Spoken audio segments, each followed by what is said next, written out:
nos, Sí. nos va a hablar de la ofrenda quemada, ¿ya? La ofrenda. Dios dice, le habla a Moisés desde el tabernáculo, en el versículo 1, ¿ya? Llamó Jehová a Moisés y le habló desde el tabernáculo de reunión diciendo, ¿ya? Este es el versículo 1. Dice que Jehová llamó a Moisés, ¿no es cierto?, desde el tabernáculo. La historia de Levítico, hermanos, continúa donde termina Éxodo, ¿no es cierto? El pueblo de Israel, los descendientes del pacto de Abraham, de Isaac y de Jacob, ¿cierto?, aún estaban acampando al pie del monte Sinaí. Y van a permanecer allí ellos durante todo el libro de Levítico, hermano. ¿Ya? Eso es como una introducción. Desde el tabernáculo de reunión, esto indica que si lo llamó desde el tabernáculo de reunión, ¿no es cierto? Esto nos indica que el tabernáculo ya estaba terminado. Porque en los últimos capítulos de Éxodo, ¿no es cierto?, estábamos viendo la construcción del tabernáculo con todos sus elementos e implementación. Los últimos capítulos de Éxodo describen la construcción del tabernáculo, ¿no es cierto? Por ejemplo, Éxodo 30, 35, 40. Moisés convocó a toda la congregación de los hijos de Israel y les dijo, estas son las cosas que Jehová ha mandado que sean hechas. 6 días se trabajará, más el día séptimo os será santo, día de reposo para Jehová. ¿Ya? Entonces, cualquiera que hiciere trabajo alguno morirá. No encenderéis fuego en ninguna de vuestras moradas en el día de reposo. Y habló Moisés a toda la congregación de los hijos de Israel diciendo, esto es lo que Jehová ha mandado. Tomad de entre vosotros ofrenda para Jehová, todo género de corazón, generoso de corazón, la traerá Jehová, oro, plata, bronce. Y vemos que estas son todas las ofrendas que el pueblo de Israel va a llevar, ¿no es cierto?, para la construcción del tabernáculo y para la mesa del propiciatorio. ¿Ya? Entonces, ahora vemos que el tabernáculo ya está completo, ¿no es cierto? Y se implementa el sistema de sacrificio, podía ponerse, ¿no es cierto?, a funcionar en funcionamiento. En Juan 1:14, Juan 1:14, en el Evangelio de Juan 1:14, para los que anotan, dice que existe un vínculo evidente entre el tabernáculo de reunión y de Jesucristo encarnado. ¿Por qué? Porque este versículo, ¿no es cierto?, dice, y aquel verbo fue hecho carne y habitó, residió como en un tabernáculo tiendas, es lo que da a entender, ¿no es cierto?, entre nosotros. De la misma manera que el tabernáculo de reunión era un símbolo de la presencia de Dios, ¿no es cierto?, entre su pueblo, Jesucristo, el Dios presente en la tierra, ¿ya? Era Dios presente en la tierra. Esa es hace, ¿no es cierto?, una comparación de lo que era el tabernáculo de reunión con lo que Cristo significaba, ¿no es cierto?, significa para nosotros. ¿Qué hacer cuando se traía una ofrenda al Señor? ¿Qué es lo que le dice el Señor? Quedamos en eso, quedó hasta ahí. Habla a los hijos de Israel y dile, cuando alguno de entre vosotros ofrece ofrenda a Jehová de ganado, vacuno u ovejuno, haréis vuestra ofrenda. En el pacto que Dios hizo con Israel en el monte Sinaí, ¿no es cierto?, había 3 partes principales. El pacto incluía la ley que Israel tenía que obedecer, el sacrificio que se debía ofrecer por violar la ley y la elección de bendición o maldición que se convertiría en el destino de Israel a través de la historia. ¿Ya? El sistema de sacrificio era un elemento esencial del pacto mosaico, del pacto de Moisés, porque era imposible estar a la altura, hermano, de los requisitos de la ley. Nadie podía cumplir totalmente la ley, era imposible. Y el pecado había que darle solución a través de los sacrificios. Cada sacrificio que se decretaba era relevante y cada uno apuntaba al sacrificio perfecto. ¿Cuál era el sacrificio perfecto que se esperaba?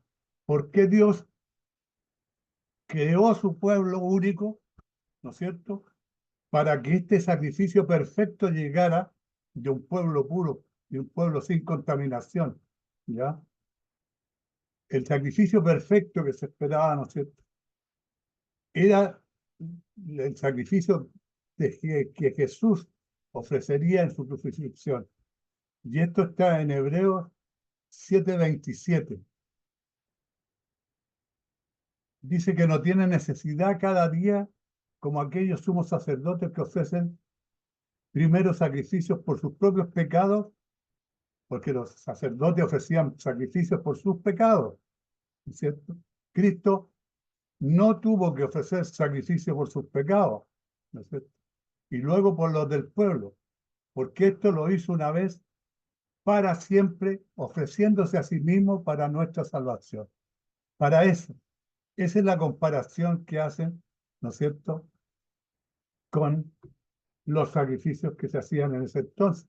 Todos estos sacrificios, desde el primer animal que murió cuando pecó Adán y Eva, y Dios tuvo que vestirlos con una piel de animal, ese fue el primer animal que murió, ¿no es cierto?, el primer cordero que se sacrificó por el hombre, ¿ya? Y todos estos sacrificios que vamos a ir viendo a través de este capítulo, ¿no es cierto?, nos va a ir mostrando en cada sacrificio el sacrificio perfecto que espera, ¿no es cierto?, el pueblo de Israel, que es el sacrificio de Cristo por nuestros pecados. Dice que era un pacto mosaico porque era imposible estar a la altura del requisito de la ley. Nadie podía cumplir la ley al 100%, entonces tenía que buscarse una alternativa para el perdón de los pecados que cometía el pueblo. Y se buscaban, la solución, ¿no es cierto?, fue a través del sacrificio. Esto lo impuso Dios, Jehová. Cada sacrificio que se decretaba era relevante, hermano. Y cada uno apuntaba al sacrificio perfecto, lo que le decía yo, que Jesús ofrecería en su crucifixión.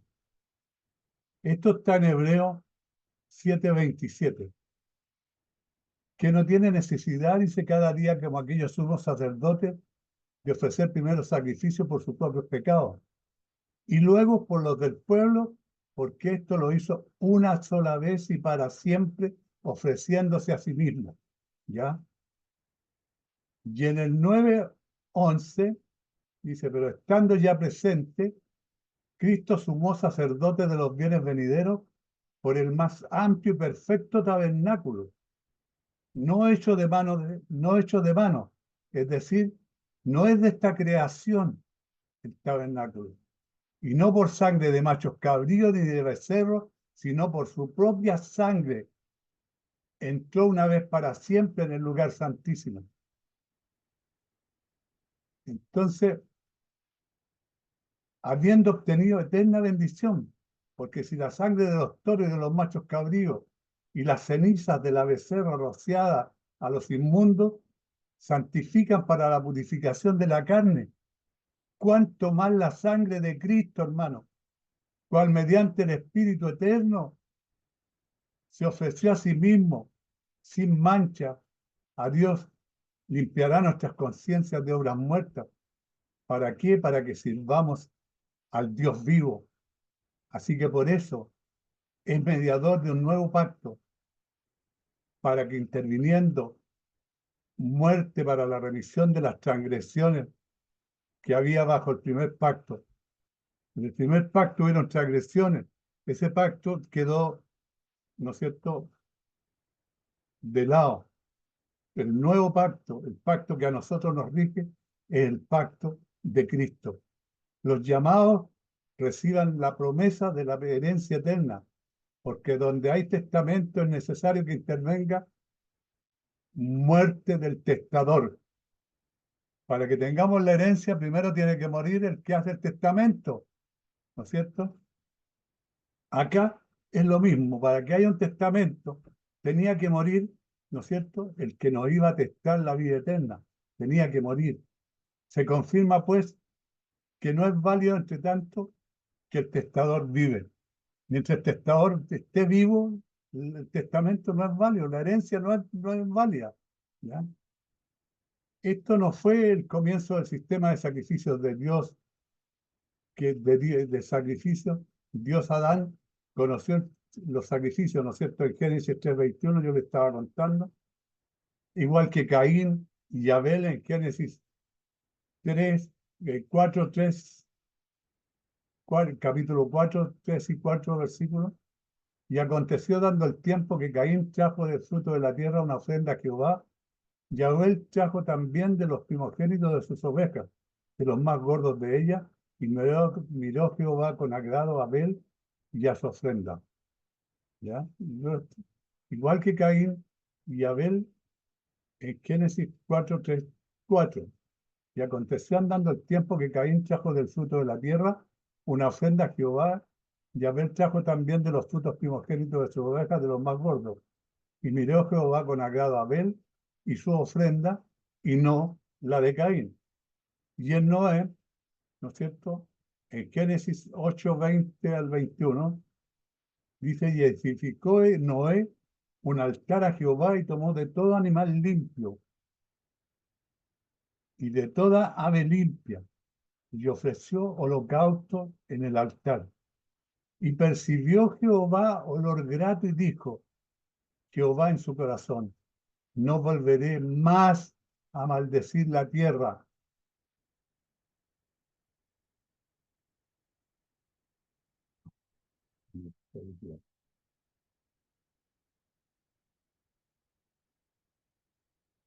No volveré más a maldecir la tierra.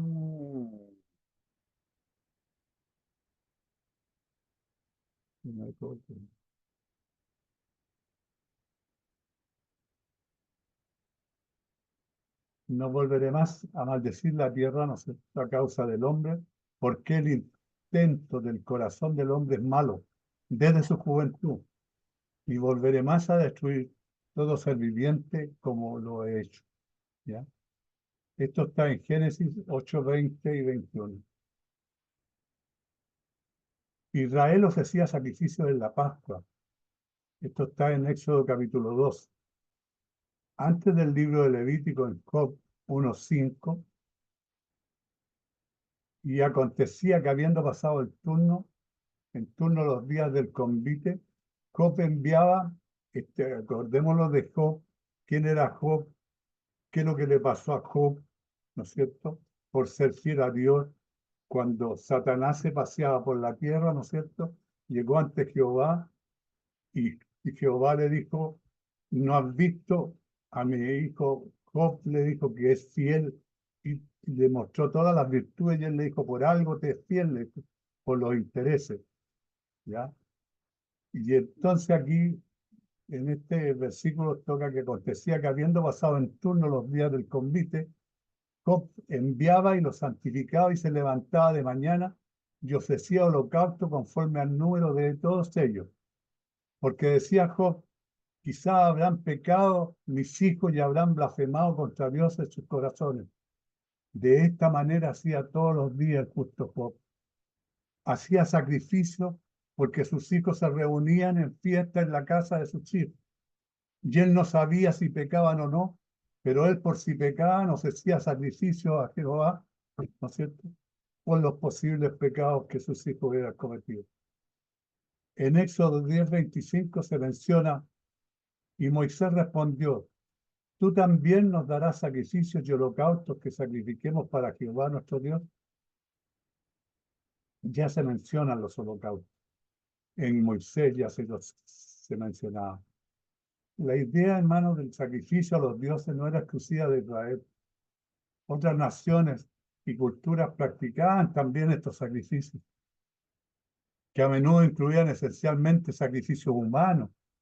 Si nosotros vamos a la historia, nosotros vemos que existían La universalidad del sacrificio es una prueba que este concepto era conocido por el hombre antes del diluvio y que se transmitió a diferentes culturas a través de los sobrevivientes del diluvio en los días de Noé.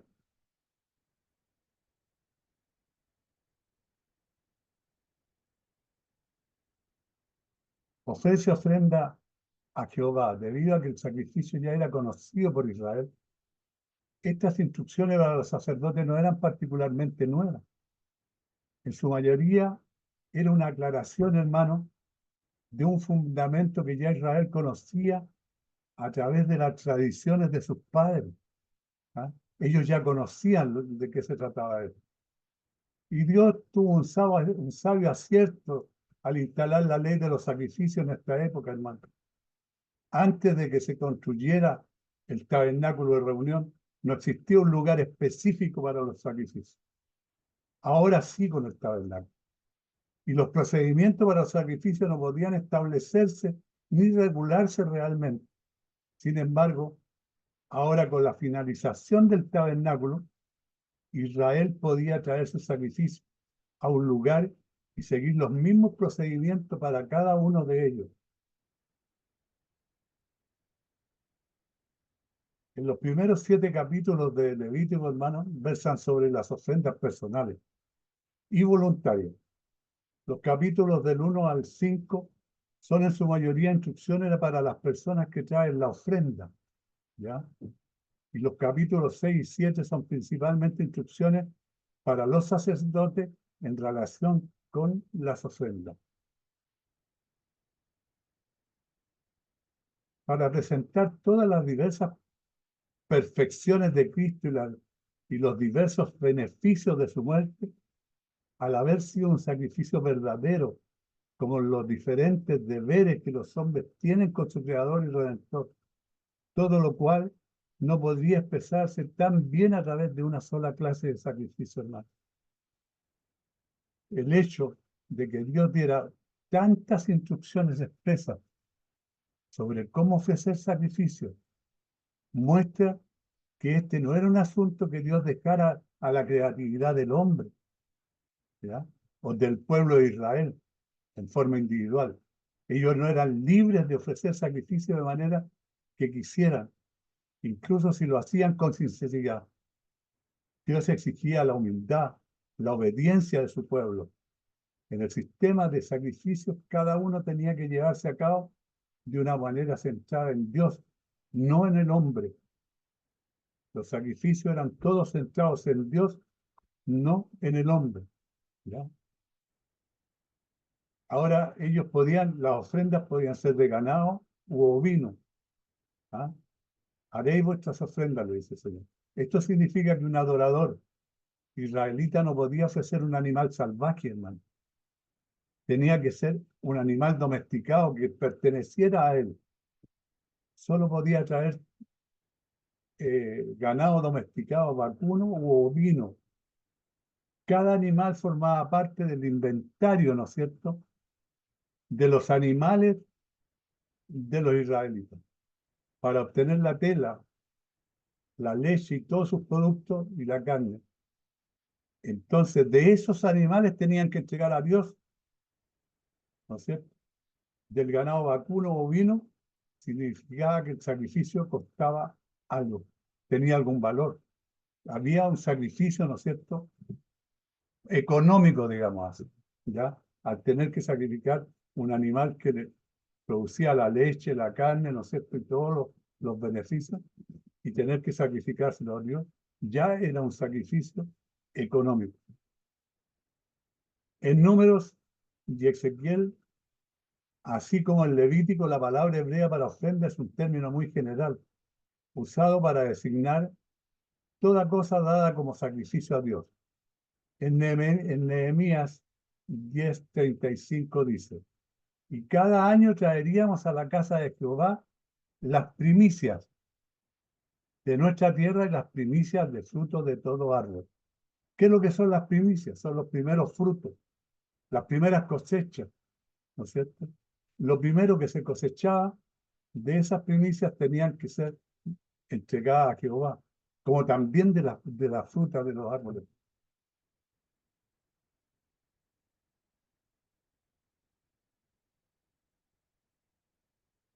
En Números y Ezequiel, así como en Levítico, la palabra hebrea para ofrenda es un término muy general, usado para designar toda cosa dada como sacrificio a Dios. Pero en Nehemías 10:35 dice, cada año traeríamos a la casa de Jehová las primicias de nuestra tierra y las primicias del fruto de nuestro árbol. Y en el 13:31 dice, y para la ofrenda de la leña, en los tiempos señalados, y para las primicias, acuérdate de mí, Dios mío, para bien. O sea, ellos entregaban la ofrenda y le pedían, ¿no es cierto?, a Dios que se acordara de ellos, ¿no es cierto?, para bien, ¿ya? Se usaba incluso para las ofrendas no sacrificiales hechas a Dios. Ahora vamos a ver el procedimiento para las ofrendas quemadas. Las ofrendas quemadas son el holocausto, se quemaba el animal completo. Si su ofrenda fuera holocausto, vacuno macho, sin defecto, lo ofrecerá. El animal no podía tener ningún defecto, ¿ya? Lo ofrecerá de su voluntad y lo ofrecerá a la puerta del tabernáculo de reunión delante de Jehová. El holocausto era una ofrenda quemada. La ofrenda tenía que quemarse. Como su nombre lo indica, se quemaba completamente ante el Señor. Era un sacrificio total, ¿ya? No se guardaba nada del holocausto. Era una oferta general con la intención de redimir a uno con Dios a través de la expiación del pecado o propiciación o demostrar una devoción especial a Dios, o sea, una consagración, una entrega total a Dios mediante estos sacrificios. Su nombre significa literalmente lo que asciende. Se refiere sin duda al ascenso de la materia del sacrificio, ¿no es cierto? Transformada en fuego y en humo, como para Dios.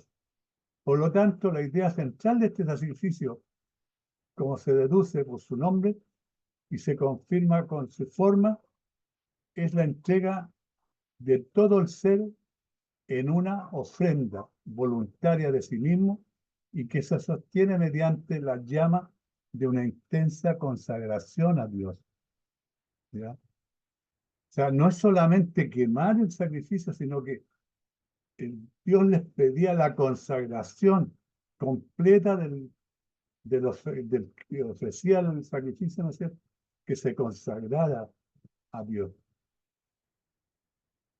El animal ofrecido tenía que ser un macho. ¿Por qué pedían un macho? Porque se creía que los machos, los animales machos eran más fuertes, ¿ah? Y normales, se consideraban más valiosos también. No tenía que tener defectos. El animal no debía tener ningún defecto evidente. Dios no aceptaría un sacrificio defectuoso, hermano. Un sacerdote de Israel debía examinar cada animal traído para el sacrificio y confirmar que no tenía ningún defecto o imperfección evidente. ¿Esto qué nos demuestra? El principio de que para expiar el pecado de otro, el sacrificio debe ser perfecto. Tampoco se podía al mismo tiempo expiar sus propias faltas o las de otro. Era para una sola, o era para el pueblo o era para él. No podían ser incluido el pueblo y él en el sacrificio para perdón de sus faltas. Fíjese que esto nos señala de manera maravillosa hacia el perfecto y definitivo sacrificio. Nosotros sabemos cuál es el perfecto sacrificio y la expiación de Jesucristo. Jesús cumplió esta norma perfectamente al ser un sacrificio puro, sin defecto. Juan 8:29 nos dice, porque el que me envió conmigo está, no me ha dejado solo el Padre, porque yo hago siempre lo que le agrada. Juan 8:29. El 8:46. ¿Quién de vosotros me redarguye de pecado? Pues si digo la verdad, ¿por qué vosotros no me creéis?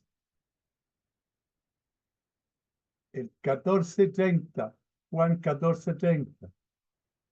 No hablaré ya mucho más con vosotros porque viene el príncipe de este mundo y él nada tiene conmigo. Nosotros sabemos que no es el príncipe de este mundo, ¿no es cierto? Y si venía el enemigo, no podía seguir hablando con los discípulos. En el capítulo 15, versículo 10 dice, si guardareis mis mandamientos, permaneceréis en mi amor, así como yo he guardado los mandamientos de mi Padre y permanezco en su amor. ¿Ya? Entonces, este es una comparación entre los primeros sacrificios de animales, ¿no es cierto?, que venían marcando desde el primer animal, cuando le hicieron el vestuario a Eva, después del animal, del cordero que se mató el día de la Pascua, ¿no es cierto?, cuando pasó el ángel de la muerte. Desde ahí ya se venía anunciando lo que Cristo le dijo a los discípulos cuando leían la palabra. Vosotros leéis la palabra porque ella creéis que tenéis salvación, pero ellas dan testimonio de mí. Y aquí lo estamos viendo. Esto señala, ¿no es cierto?, de manera maravillosa hacia perfecto y definitivo sacrificio, la expiación de Jesucristo. Jesús cumplió esta norma perfectamente porque fue un sacrificio puro, sin defecto, a morir, ¿no es cierto?, para podernos salvar del pecado.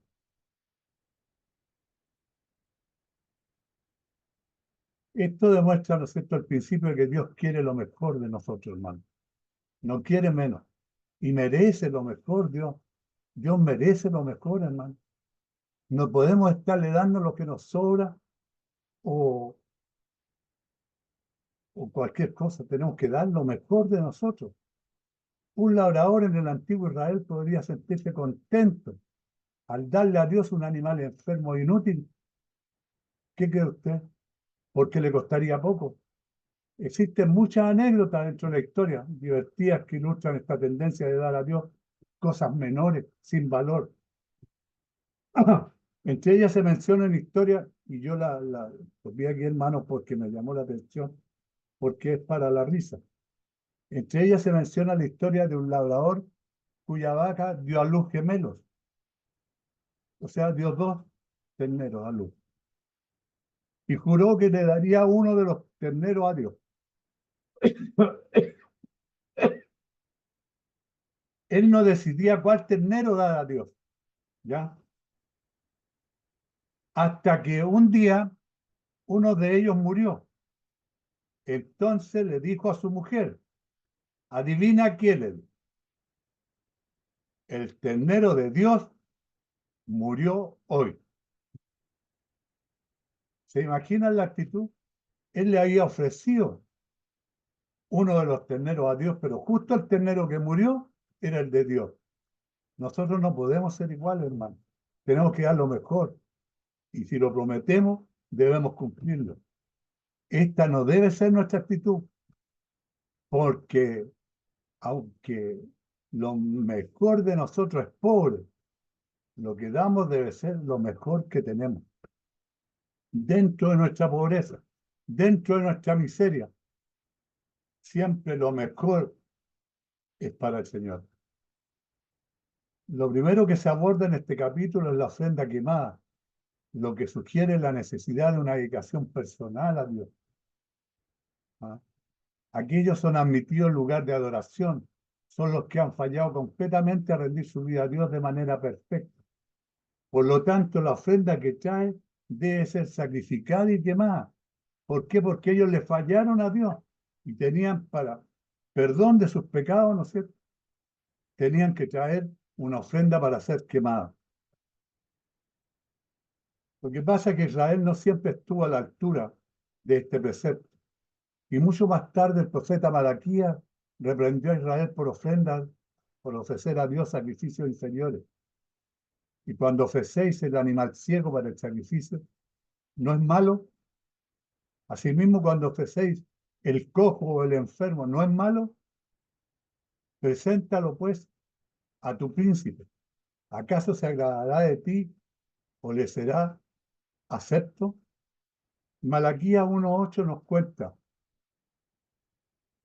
y cuando ofrecéis el animal ciego por el sacrificio, ¿no es malo?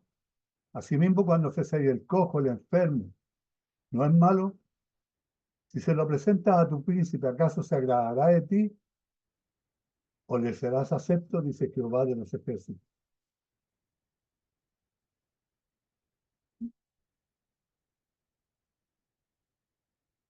Dios no les pedía al pueblo judío una ofrenda forzada, hermano. Él pedía una ofrenda voluntaria. De su voluntad le ofrecerá. Dios no forzaba a nadie en las ofrendas y en el holocausto. Cada animal debía ser ofrecido libremente. Esto ilustra el principio de que Dios quiere que le demos nuestro corazón libremente, hermano. No por obligación ni forzado. Que nuestro amor a Dios, nuestra entrega a Dios sea de corazón, no por la fuerza. Él no obliga a nadie. Dios no obliga a nadie. Tenemos plena libertad. Dice que los sacrificios no se hacían en la casa de israelitas o en algunos lugares que ellos posteriormente denominaron los lugares sal. Dios tenía un lugar y un orden designado para los sacrificios. Algunos piensan que el holocausto era la ofrenda más común en el antiguo Israel y por eso se pone en primer lugar. Aquí vamos a ver ahora la transferencia de la culpa, porque la muerte del animal tenía un fin y un significado, ¿no es cierto? Dice, y pondrá su mano sobre la cabeza del holocausto, o sea, del animal, y será aceptado para expiación suya, ¿ya? ¿Qué es lo que pasaba cuando la persona ponía su mano sobre la cabeza del animal? Traspasaba sus pecados al animal. Por eso cuando Dios le pide a Abraham que le sacrifique a su hijo Isaac, ¿no es cierto? Cuando estaba listo con el cuchillo en la mano, Abraham, ¿qué es lo que le dice Dios? No pongas la mano sobre el niño. ¿Para qué? Para que no le traspasara sus pecados al niño, a pesar de que él no pensaba, ¿no es cierto?, pedirle que llegara hasta el final con el sacrificio de su hijo. A través de este símbolo, el culpable transfería su culpa a la víctima del sacrificio, la que moriría y se consumiría completamente por el pecado del que traía la ofrenda. El animal no tenía ninguna culpa.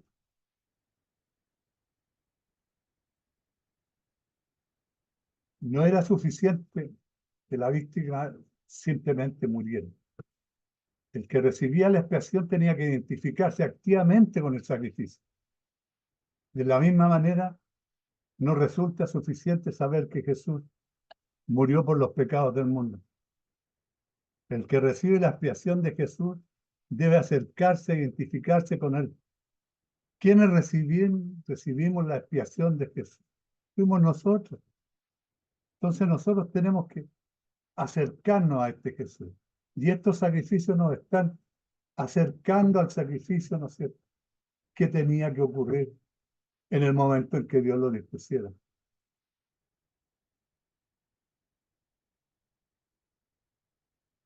Este soy yo, esta es mi vida animal.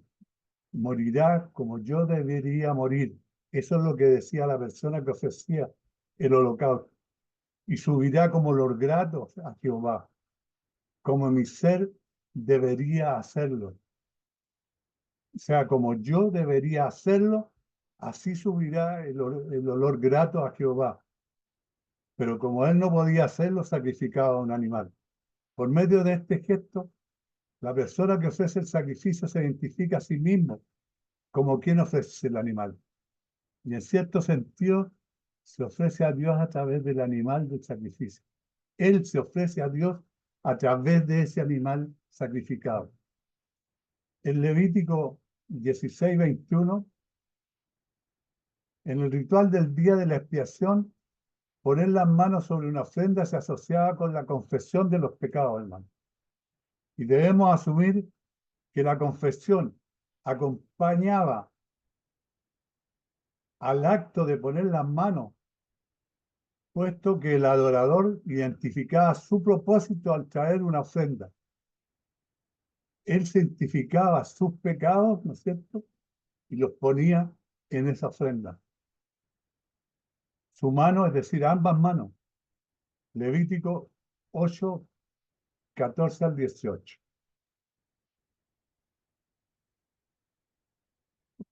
Perdón, Levítico 14.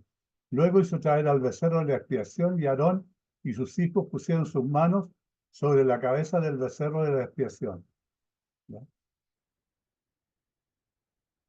Un análogo, un análogo común, forma gramatical que se usa en singular para plural, no lo entendí nada. Ya.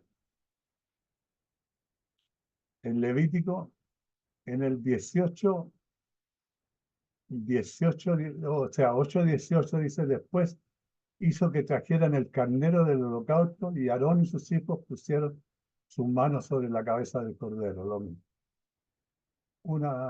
Para expiación suya, la idea detrás de la palabra hebrea para expiación es cubrir. La idea era que el pecado y la culpa de un individuo se cubriese con la sangre de la víctima del sacrificio. La víctima del animal moría por los pecados del hombre. Levítico es un libro sobre la expiación. La palabra se utiliza casi 50 veces en Levítico y se emplea unas 50 veces más en el resto del Antiguo Testamento. Sin embargo, existe una diferencia entre la idea de expiación del Antiguo Testamento y la del Nuevo Testamento. En el Antiguo Testamento el pecado se cubría hasta que la redención es completada. ¿Cuándo se completa esta expiación, hermano? ¿Cuándo se va a completar la expiación de los que hicieron ofrenda en el Antiguo Testamento? Cuando la ofrenda, la expiación del Nuevo Testamento, ¿no es cierto?, se llevara a cabo. ¿Ya? En el Nuevo Testamento el pecado es eliminado y una verdadera expiación instantánea se logró mediante el sacrificio de Jesús. Por lo tanto, el creyente está bien delante de Dios, sobre la base de lo que Jesús hizo en la cruz, no sobre la base de lo que el creyente hace, hermano, no de lo que nosotros hacemos. Lo que nosotros hacemos no tiene valor.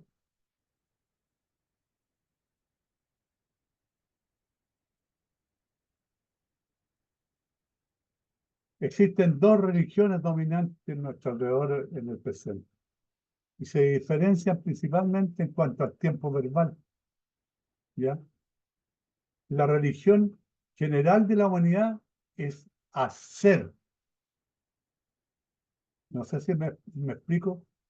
La religión general de la humanidad es hacer, ¿ya? Pero la religión de un verdadero cristiano es hecho. ¿Se entendió, hermano Miguel Ángel? ¿Se entendió, no? Amén. Consumado es. Amén. O sea, la primera religión, ¿no es cierto?, es hacer. Y el cristiano es hecho. O sea, lo que usted dice, consumado es. Es de destacar que la ofrenda quemada se trataba más sobre la entrega total a Dios que sobre el pecado. Sin embargo, esto muestra que incluso cuando venimos a Dios con las manos, con la mayor entrega posible de nosotros mismos, todavía estamos marcados por el pecado y con una gran necesidad de expiación. Necesitamos la expiación, necesitamos que Dios nos perdone. Los esfuerzos de mayor devoción y entrega a Dios deberían, si se hacen correctamente, llevarnos a una mayor dependencia del sacrificio perfecto de la expiación de Dios. ¿Y a través de quién? Esta expiación, a través de Jesucristo para nosotros los cristianos. Nuestro único derecho a ofrecer a Dios en cualquier forma es creado por la única ofrenda a través de la cual debemos ser santificados. Cada ofrenda no es más que un símbolo de esta única ofrenda. La única ofrenda válida, ¿no es cierto? La de Cristo. El procedimiento para ofrecer un becerro en el holocausto. Entonces dice, degollará el becerro en la presencia de Jehová, y los sacerdotes, hijos de Aarón, ofrecerán la sangre y la rociarán alrededor sobre el altar, el cual está a la puerta del tabernáculo, y lo desollará el holocausto, y lo dividirá en sus piezas, y los hijos de los sacerdotes de Aarón pondrán fuego sobre el altar y pondrán la leña sobre el fuego. Luego los sacerdotes hijos de Aarón acomodarán las piezas, la cabeza y la grosura y los intestinos sobre toda la ofrenda, ¿no es cierto?, sobre el fuego,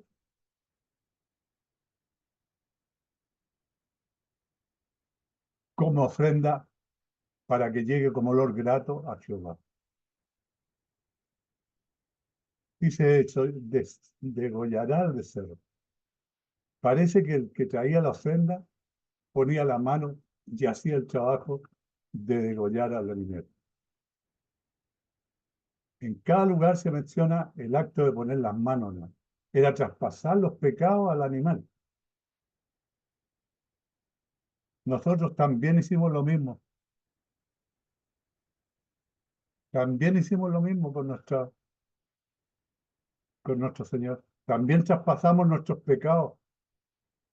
No nos olvidemos que Dios quitó la vista de Cristo cuando Él clamó, Padre, Padre, ¿por qué me has abandonado? Porque los millones y millones de pecados que se fueron sobre Él, Dios tuvo que apartar la vista de su Hijo. Por supuesto, el sacerdote ayudaba cuando fuera necesario, y los sacerdotes hacían el pesado trabajo de desollar y cortar las piezas del animal.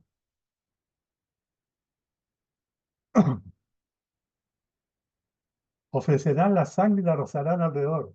La sangre se echaba alrededor del altar. Esto está en Levítico 17:11, hermano. Porque la vida de la carne en la sangre está. Y yo os le he dado para hacer expiación sobre el altar por vuestras almas, y la misma sangre hará expiación de la persona. La misma sangre hará expiación de la persona. ¿Ya? La cabeza se menciona por separado porque se había desprendido del cuerpo en el proceso del desollamiento. La grosura, la grasa, todo eso se quemaba. Toda la carne se juntaba y se quemaba, ¿no es cierto?, en el altar. Acomodaban todas las piezas sobre la leña, ¿no es cierto?, los sacerdotes. Simplemente, una vez que estaba todo listo, ¿no es cierto?, sobre el fuego se ofrecía el holocausto a Jehová. Y el sacerdote hacía arder sobre todo el altar, ¿no es cierto?, este holocausto, que es la ofrenda encendida. El resto del animal, después de lavado para quitar todas las impurezas, se quemaba también en el altar. La ofrenda completa. El sacerdote hará arder todo sobre el altar, quemará ante Dios. Era olor grato delante del trono de Dios. El versículo 10 al 13 es el procedimiento para ofrecer una vez. Esto lo vamos a dejar para otra oportunidad, hermana. ¿Ya? ¿Alguna? algo que agregar,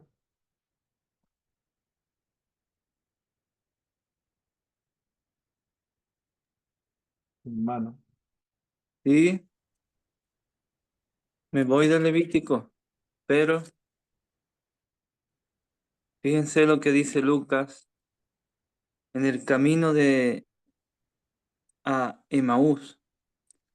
¿Sí? Ahí se encontraron dos de sus discípulos, ¿no? Que no Y, conocían a y Jesús. Jesús se apareció, se acercó a ellos, pero ellos no lo conocían. Y ellos empezaron a hablarle de lo que había ocurrido y dice, bueno, tú eres el único que no sabe lo que ha pasado. Entonces, ahí Jesús empezó a decirle algo a ellos. Y dice en el versículo 27, y comenzando desde Moisés y siguiendo por todos los profetas, les declaraba en todas las escrituras lo que de él decían. ¿Mm? Jesús, desde Moisés, pasando por todos los profetas, les estaba declarando lo que la escritura hablaba de él mismo. ¿Mm? Claro, que Y ellos no Jesús lo decía, reconocieron. Ellos no lo reconocieron. Solamente no le reconocieron. cuando llegaron al lugar final y lo vieron partir el pan, ahí recién se dieron cuenta quién era. Permiso. Sí, pero Jesús mismo decía por otro lado, toda escritura da testimonio de mí. Y aquí Jesús les estaba diciendo que desde Moisés, pasando por todos los profetas, les estaba contando todo lo que las escrituras hablaban de él mismo, ¿no? Y luego siguieron andando, compartieron el pan, lo bendijo, lo partió, y dice, entonces les fueron abiertos los ojos. ¿Pero de qué? Los ojos del entendimiento, y lo reconocieron y él desapareció. Y fíjense lo que decían. El uno al otro se decían, no ardía nuestro corazón en nosotros mientras nos hablaba en el camino. Y dice, y cuando nos abría las escrituras, miren lo que dice, nos abría las escrituras, le estaba abriendo el entendimiento. El entendimiento en ese momento ellos no entendían muchas cosas y entendieron. Entonces, hermano, la escritura, yo cada vez estoy más en desacuerdo, y porque no lo dice por ningún sitio y yo decía, la Biblia, la escritura es un libro de instrucciones para nuestra vida, pero Cristo Esa, dice, toda esa es escritura nuestra, es mi testimonio. hermano, esa es nuestra constitución. La constitución del cristiano es la Biblia. La constitución de España, ¿no es cierto?, es para los españoles. La constitución de Chile para los chilenos y la constitución del cristiano es la Biblia. Esa es nuestra constitución, ahí están todas las disposiciones que debemos cumplir, desde el principio hasta el último día.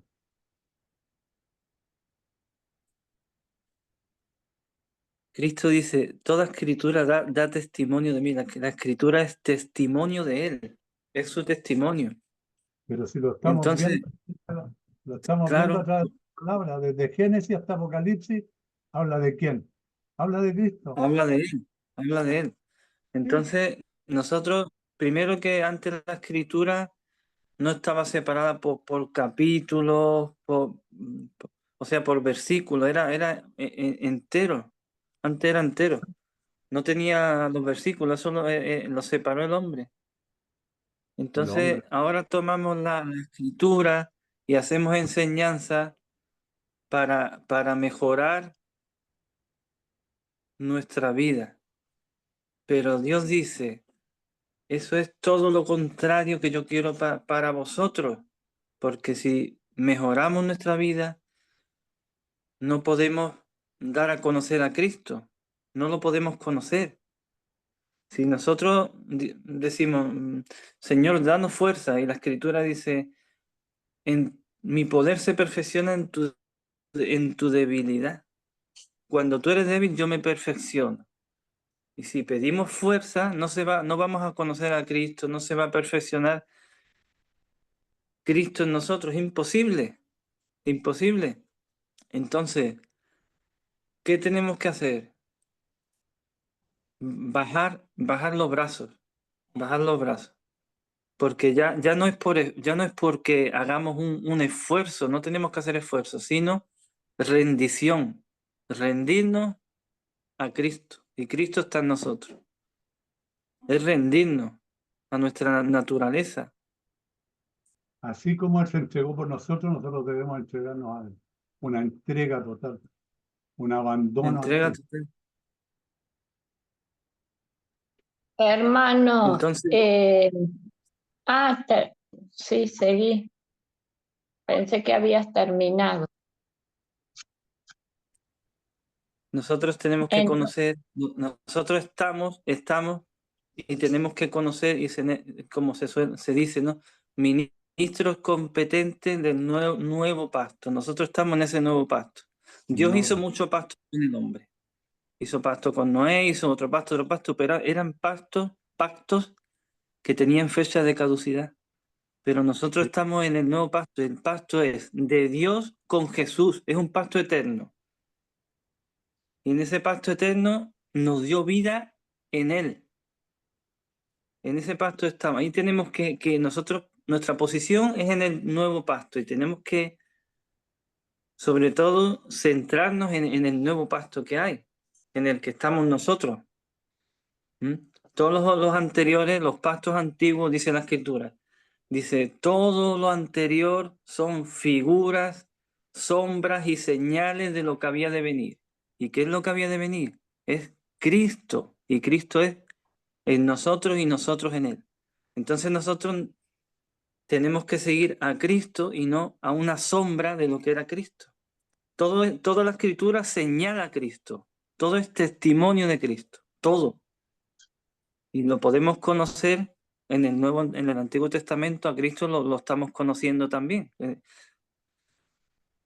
Y tiene que, cuando lo vamos conociendo, Levítico puede ser un libro súper aburrido, pero si vamos a conocer a Cristo, como nos muestra el hermano Luis Alberto, pues nos pasa igual que les pasó a los discípulos esto, nuestro corazón arde porque lo estamos conociendo a Él.